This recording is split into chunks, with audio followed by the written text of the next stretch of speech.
उसने high school और intermediate की परीक्षा में पूरे जिले में टॉप किया था। पर इस सफलता के बावजूद उसके माता पिता उसे खुश नहीं थे। कारण था पढ़ाई को लेकर उसका घमंड और अपने बड़ों से तमीज से बात न करना।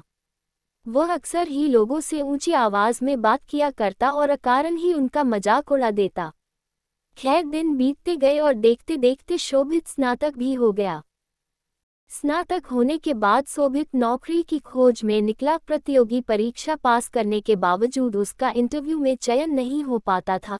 शोभित को लगा था कि अच्छे अंक के दम पर उसे आसानी से नौकरी मिल जाएगी, पर ऐसा हो न सका। काफी प्रयास के बाद भी वो सफल ना हो सका। हर बार उसका घमंड, बात करने का तरीका इंटरव्यू लेने वाले को अखर जाता और वो उसे ना लेते। निरंतर मिल रही असफलता से शोभित हताश हो चुका था, पर अभी भी उसे समझ नहीं आ रहा था कि उसे अपना व्यवहार बदलने की आवश्यकता है।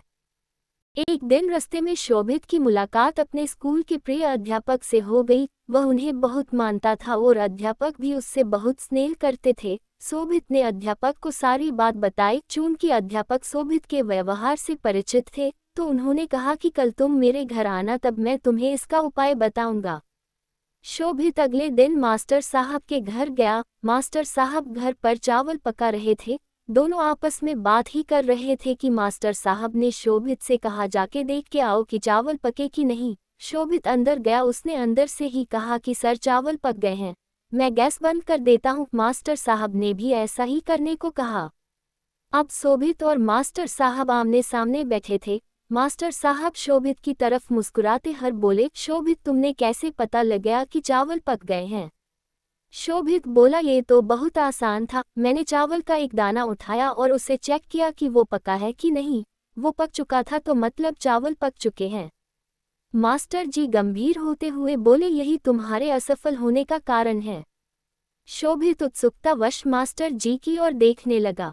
मास्टर साहब समझाते हुए बोले कि एक चावल के दाने ने पूरे चावल का हाल बयां कर दिया। सिर्फ एक चावल का दाना काफी है ये बताने को कि अन्य चावल पके या नहीं। हो सकता है कुछ चावल न पके हों, पर तुम उन्हें नहीं खोज सकते, वो तो सिर्फ खाते वक्त ही अपना स्वभाव बताएंगे।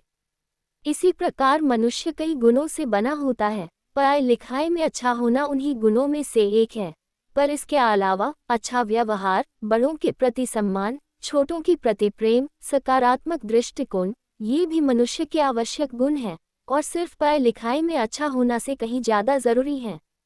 तुमने अपना एक गुण तो पका लिया, पर बाकियों की तरफ ध्यान ही नहीं दिया।